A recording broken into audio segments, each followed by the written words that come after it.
የበረከት ወርቁ ጉዳይ አነጋጋሪ ሆኗል። በረከት ገበሬው በሚል ስም የምትታወቀውና ከቀናት በፊት የፌደራል ፖሊስ የትፈልጋለች ማስታወቂያ አውጥቶባት የነበረችው በረከት ወርቁ አደራ ሀገር ጥላ መውጣቷ ተረጋግጧል።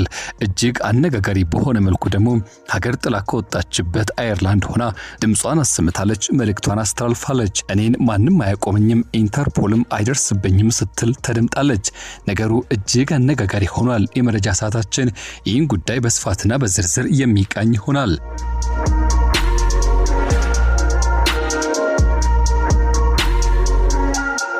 በሌላ በኩል ደግሞ የቲክቶከሩ መንሱር ጀማል ጉዳይ እጅግ ተካሯል። ከእርሱ ጋር በቁጥጥር ስር ውለው የነበረውና የዋስትና መብታቸው ተጠብቆ ከእስር እንዲለቀቁ የተደረጉት ታዋቂ ግለሰቦችና አርቲስቶች ጉዳይ አሁንም በሂደት በታየበት በዚህ ጊዜ ላይ እርሱ ግን እስር ቤት እንዲቆይና እዚያው እንዲያሳልፍ ተወስኖበታል።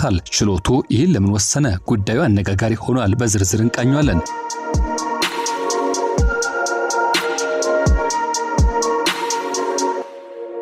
በሌላ የመዝናኛ ዓለም ጉዳያችን ደግሞ በኢቢኤስ ቴሌቪዥን አቅራቢነት ስመ ገናናና ተወዳጅ ከነበረው የመዝናኛ ዓለም ጋዜጠኞች መካከል አንዱ የሆነው ጋዜጠኛ ዮናስ ከበደን በተመለከተ አዲስ ነገር ሰምቷል። ወደ ኢቢኤስ የሚመለስበት እድል ከመርፌ ቀዳዳ የጠበበ ነው ያስባለ ክስተት ተፈጥሯል።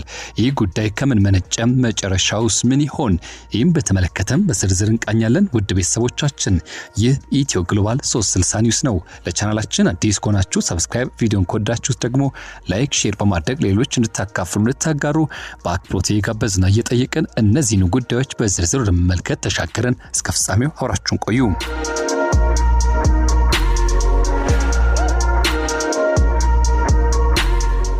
ከቀናት በፊት ሀገር ያፈርኩብሽ ውለታዬን በላሽ ያለ ስሜ ስም ሰጠሽኝ ባልዋልኩበት የወርቅ ማዕድንና ነዳጅ ዘርፈሻል ተባልኩ። አሁንም ቢሆን እባካችሁ ጠፍታለች ያላችሁ አታስወሩ፣ እኔ የትም አልሄድኩም፣ ከፈለጋችሁኝ አለው ስትል ያደመጥናትና እንዲሁም ደግሞ እንድትታመን በርካታ ጥረቶችን ስታደርግ የነበረችው በረከት ገበሬዋ ቤት በኩል እንደሆነ በማይታወቅበት ቀዳዳ ወጣና ሾልካ አምልጣ ከፖሊስ እይታም ተሰውራለች። ዛሬ ላይ ሀገር ለቃ መውጣቷን በይፋ አስታውቃለች። አየርላንድ መገኛዋ እንደሆነም አረጋግጣለች። ሀገሬን ትቼ የትም አልወጣም ስትል የነበረችው በረከት ገበሬዋ በድብቅ ሀገር ጥላ መውጣቷ የተሰማ ሲሆን ጉዳዩ ግን ከግርምትም በላይ በርካታ ጥያቄዎችን አጭሮብናል ይላሉ በእርሷ ጉዳይ ጥያቄያቸውን የሚያነሱ። ተጠርጥራ በሕግ እየተፈለገች እንዴትና በማን ድጋፍ ከአውሮፕላን ጣቢያ አምልጣ ወጣች? በመኪና ከሆነስ እንዴት ድንበር ተሻገረች የሚለው ቀዳሚ ጥያቄ ሲሆን የፍርድ ቤት ትዕዛዝ የወጣው እሷ መውጣቷ ከተረጋገጠ በኋላ ነው ወይስ ደግሞ በሴራ የሚል ጥያቄ ማንስተዋል። በቲክቶክ ላይ ለ3 ሰዓታት የቀጥታ ስርጭት ወይም ደግሞ ላይቭ ገብታ ኢትዮጵያ ያለች አስመስላ የሰጠችው መግለጫ ሌላው ማታለያ እንደነበረም ፍንጭ የሰጠ ነው። በረከት በድንገት የናጠጠ ባለሀብት መሆኗ በስተጀርባው ትልቅ እጅ እንዳለበት ይጠቁማል የሚሉት እነዚሁ ሰዎች እንዴት ባለው መልኩ በምን አይነት አሻጥር ሀገር ጥላ ልትወጣ ቻለች ሲሉ ጥያቄያቸው ማንሳታቸው ሆነ መግለጻቸው አልቀረም። በተለይም ደግሞ በረከት ገበሬዋ በቲክቶክ ላይቭ ገብታ አየርላንድ ነው ያለሁት፣ አታስቡ፣ እኔን ስራ ለማቆም የምታስቡ ሰዎች መቼም አይሳካላችሁም ስትል ተደመጠች። የትም ሆኜ ስራዬን መስራት አላቆምም ስትል ያደመጥናት በረከት አክላም ተጠርጣሪ ቢሉኝም እግዚአብሔር ግን አልጠረጠረኝም፣ ዛሬም ያምንብኛል ብላለች። መጨረሻም እኔን በኢንተርፖል መውሰድ ይናፍቃቸዋል፣ ሀገሩ እኮ አየርላንድ ነው ስትል መልእክቷን ገልጻለች። ይህ ጉዳይ በርካቶች እንዲነጋገሩበትና እንዴት ባለው መልኩ ወደዚህ ቀዳዳ ገብታ እንድታመልጥ መንገድ ተመቻቸ የሚል ሐሳብ ማንሳታቸው በሕግ ጉዳይም ጥርጣሬ አጭሮብናል ማለታቸው አልቀረም።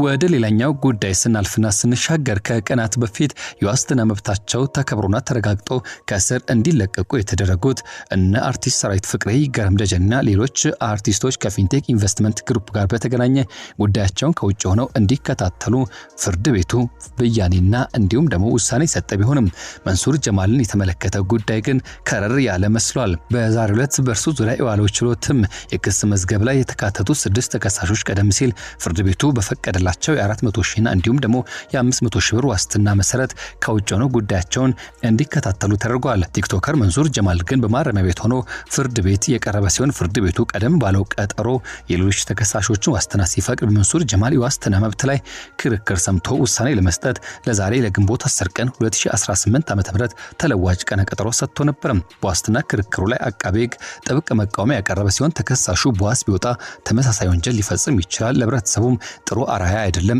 እንዲሁም ቀደም ሲል በቁጥጥር ስር ለመዋል ስንፈልገው አተነው ነበር፣ ሸሽቶ ሊያመልጥም ሞክሯል ሲል ያልተጠበቀና ብሎም ደግሞ ያልተገመተ ነገር አንስተዋል። በመቃወሚያው ላይ ችሎቱ የአቃቤ ሕግ መቃወሚያ እንዲሁም የተከሳሽ ጠበቆች ያቀረቡትን የጽሁፍ ምላሽ ከመረመረ በኋላ የአቃቤ ሕግን ስጋትና መከራከሪያ ሐሳብ አግባብነት አለው ብሎ ተቀብሏል። ይህን ተከትሎ የእርሱ የዋስትና ጥያቄ ውድቅ ሆኗል። መንሱር ጀማል ማረሚያ ቤት ሆኖ ጉዳዩን እንዲከታተል ነው የተወሰነው። ይህ በእንዲህ እንዳለ ደግሞ በዋስ በተፈቱትና በእስር ላይ በሚገኘው ተከሳሽ ላይ በቀረበው ዝርዝር ክስ ላይ ተከሳሾቹን የመጀመሪያ ደረጃ መቃወሚያ ለመስማት ከአንድ ወር በኋላ ማለትም ለሰኔ 11 ቀን 2018 ዓ.ም ተለዋጭ የጊዜ ቀጠሮ እንደተሰጠ ተሰምቷል።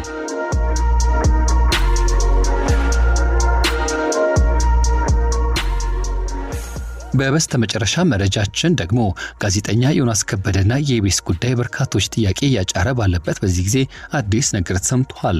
በኢትዮጵያ የሚዲያ ታሪክ ውስጥ ትልቅ አሻራን ያኖረውና በማኖር ላይ የሚገኘው ቀዳሚው የግል ቴሌቪዥን ጣቢያ የሆነው ኢትዮጵያን ብሮድካስቲንግ ሰርቪስ ወይም ደግሞ ኢቢኤስ በቀዳሚነት ልክ በርካታ አስተዋጽኦችን መወጣት የቻለ ጣቢያ መሆኑ ይታመናል። በአንዳንድ ፕሮግራሞቹ ዙሪያ ከይዘታቸው አንጻር ኢትዮጵያዊ እሴትን አላከበሩም የሚያስብሉ አስተያየቶችን ጨምሮ በቴሌቪዥን ጣቢያው ዙሪያ የሚነሱ ጥያቄዎች ቢኖሩም 20 ዓመታትን ለሚጠጋ ጊዜ በስኬት መጓዝ የቻለ ከሱ መቀጠል ለመጡ የቴሌቪዥን ጣቢያዎችን መንገድን የጠረገ ስለመሆኑ ይነሳለታል። ታዲያ ይህ ቴሌቪዥን ጣቢያ በእሱ ስር ሰርተው ላለፉና በመስራት ላይ ለሚገኙ የመዝናኛ ፕሮግራም አዘጋጆችና አቅራቢዎች ትልቅ የእንጀራ በር ሊከፍት ችሏል። በዚህ ቤት ጅማሯቸውን አድርገው ሆነ ከዚያ አስቀድመው የነበራቸው ጉዞን ያስቀጠሉ የባለሙያዎች ከፍታ መሰረቱን ጥሎላቸዋል ቢባል ማጋነን እንደማይኖርበት አብዛኞቹ ይስማማሉ። በዚያ ልክ በቴሌቪዥን ጣቢያው በነበሩባቸው የሥራ ጊዜያትም ፍላጎታችን አልተጠበቀም፣ ተገፍተናል ብለው በኩርፊያና ቅያሜ ወደ ሌላ ህይወት መንገድ ወደ ሌላ የቴሌቪዥን ጣቢያ የተሻገሩም ጥቂት እንዳልሆኑ ይነሳል።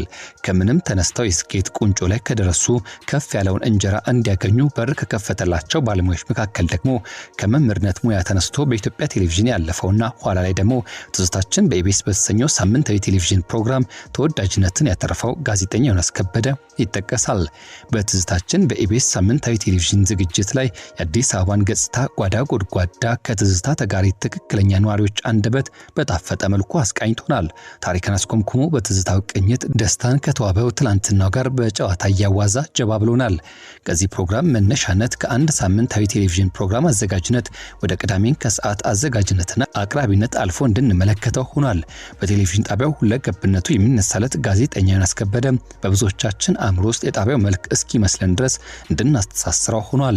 ከቅዳሜን ከሰዓት መሰናዶ ባሻገር እንደ ጋዜጠኛ አስፋው መሸሻ ያሉ የጣቢያው ተወዳጅ ባለሙያዎች በሞት በታጡባቸውንም በጤና ምክንያት በራቁባቸው እንዲሁም ደግሞ በሌላ የሥራ አጋጣሚ ከጣቢያ በወጡባቸው ሂደቶች ሁሉ እሁድን በኢቢኤስ ሆነ ሌሎች ፕሮግራሞችን በድምቀት ሲያጋፍር በእያንዳንዳችን ሳሎን እንድንኮመኩመው ሆኗል። በሌላ በኩል ደግሞ የሚነሳው የእርሱ መገለጫ ከፕሮግራም አዘጋጅነትና አቅራቢነት ባሻገር በአመራርነት ስፍራ ሊመጣ ይችልባቸዋል ያስባሉ አጋጣሚዎች ጥቂት አይደሉም። የቴሌቪዥን ጣቢያው ባለቤቶች ወይም ደግሞ ከፍተኛ ኃላፊዎችን እየወከለ ሲገኝ የተመለከትንባቸው መድረኮችም ጥቂት አይደሉም። ጋዜጠኛ ዮናስ ከበደ ከካሜራ ጀርባም ቢሆን የኢቢኤስ ወሳኙ ሰው ነው ብሎ እንዲታሰብ ሲያደርገን ቆይቷል። ታዲያ ይህ የዚያ ጣቢያ ምልክት ተደርጎ የሚቆጠረው የመዝናኛ አዘጋጁ ዮናስ ከበደ ከሀገር ወጥቶ ሀገር አሜሪካ ላይ ከከተመ ወራት እየተቆጠሩ ይገኛሉ። ከዚህ ቀደም ዮናስ ከበደ ለረፍት ሆነ ለስራ የሄደባቸው አጋጣሚዎች ጥቂት አልነበሩም። ታዲያ በሄደባቸው አጋጣሚዎች ሁሉ ከዚያ ሆኖ የቴሌቪዥን ፕሮግራሞችን ሲያዘጋጅ ካለበት ሆኖም በስልክና እንዲሁም ደግሞ በተለያዩ አማራጮች በቀጥታ መሰናዶችን ሲያዘጋጅ ተመልክተናል። ያም ሆኖ ግን ይህኛው ጉዞ የቀደሙትን መልክ ሊይዝ አልቻለም። ሀገር ቤት እያለ በእርሱ አማካይነት ይዘጋጅ የነበረውና የእርሱ መገለጫ ተደርጎ የሚቆጠረው ትዝታችን በኢቢኤስ ሳምንታዊ ዝግጅት ከተመልካች አይን ከራቀም ከራርሟል። እንደ ቅዳሜን ከሰዓትና በዚያ ውስጥ የምንመለከታቸው ዝግጅቶችና እርሱ ያቀርባቸው የነበሩ መሰናዶችም በሌላ ሰው ተተክቷል። ካለበት ሀገር አሜሪካ ሆኖ ከዚህ ቀደም አድርጎት በማያውቀው መልኩ ድምፁ እንዲጠፋ መሆኑን ተከትሎ ተከትሎ ብዙዎች ኢቢኤስና ዮናስ ተለያይተው የሆነ ወይ የሚል ጥያቄ ማንሳታቸው አልቀረም። እርሱ ግን ከዚህ ጋር በተገናኘ እስካሁን በይፋ የገለጸ ሆነ ያስተላልፈው ነገር የለም። በጣቢያው በኩልም ከዚህ ቀደም ጣቢያውን የሚሰናበቱ ባለሙያዎች እንደሚደረግላቸው አይነት ሽኝት ለእርሱ ሲደረግ አልተመለከትንም። ይህን ያስታውሱና የቃኙ ደግሞ ምናልባትም ተመልሶ በቴሌቪዥን ጣቢያው ልንመለከተው እንችላለን ሲሉ ሐሳባቸውን ሲያጋሩም ተስተውሏል። ወደ ቤተሰቦቻችን እኛም የዛሬን እዚህ ጋር ቋጨን። ይህ ኢትዮ ግሎባል 360 ኒውስ ነው። ለቻናላችን አዲስ ከሆናችሁ ሰብስክራይብ፣ ቪዲዮን ከወደዳችሁት ላይክ እንዲሁም ሼር በማድረግ ለሌሎች እንድታካፍሉ እንድታጋሩ በአክብሮት የጋበዝን። ያላችሁበት ጥሩ መልካም ጊዜ ተመኘን።